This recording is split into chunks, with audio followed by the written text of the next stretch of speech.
एक बड़े अमीर सीईओ ने फैसला किया कि वो अपनी कंपनी की 500 महिला कर्मचारियों में से एक से शादी करेगा। ये सुनकर सभी लड़कियां अच्छे से तैयार होकर आईं ताकि सीईओ को इम्प्रेस कर सकें। लेकिन सीईओ ने किसी की तरफ देखा तक नहीं, वो बस हर लड़की से हाथ मिलाता जा रहा था। असल में उसकी ये अजीब हरकत एक बीमारी की वजह से थी।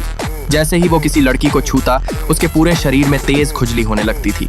एक ताओवादी बाबा ने उसे बताया था कि उस पर प्यार का जादू किया गया है और ये जादू सिर्फ वही लड़की तोड़ सकती है जिसने ये किया है। ये सुनकर सीईओ बहुत गुस्से में आ गया। उसे तुरंत एक लड़की पर शक हुआ। 7 साल पहले वो एक लड़की से मिला था, लेकिन उसके बाद वो लड़की कभी नहीं मिली।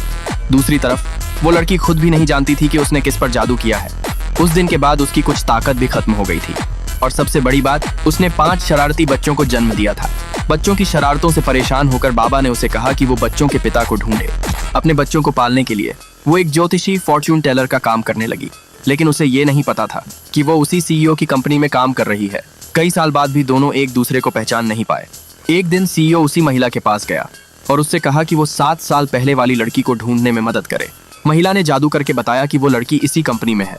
फिर से सभी लड़कियों को बुलाया गया, लेकिन सीईओ को फिर भी कोई ऐसी नहीं मिली जिसे छूने पर उसे खुजली ना हो। उधर बच्चे अपनी माँ से मिलने कंपनी आने का प्लान बनाते हैं। सबसे बड़ा बेटा हैकर था, उसने तुरंत कंपनी का पता लगा लिया और सबसे छोटी बेटी जादू में माहिर थी। उसने अपने पापा की पहचान भी जान ली, लेकिन उसे इंतजार करना पसंद नहीं था, तो वो सीधे जादू से कंपनी पहुंच गई। जैसे ही उसने सीईओ को देखा, वो दौड़कर उसके पास गई और उसे गले लगाकर बोली, पापा। सीईओ हैरान रह गया, लेकिन उसे अंदर से एक अजीब सा अपनापन महसूस हुआ। और सबसे बड़ी बात, जब उसने उस बच्ची को छुआ तो उसे बिल्कुल भी खुजली नहीं हुई। अब सीईओ को कुछ समझ आने लगा। वो बच्ची को अपने ऑफिस ले गया और उसका डीएनए टेस्ट करवाया। जब रिपोर्ट आई तो सीईओ पूरी तरह शॉक हो गया। आग क्या हुआ जानने के लिए सब्सक्राइब करें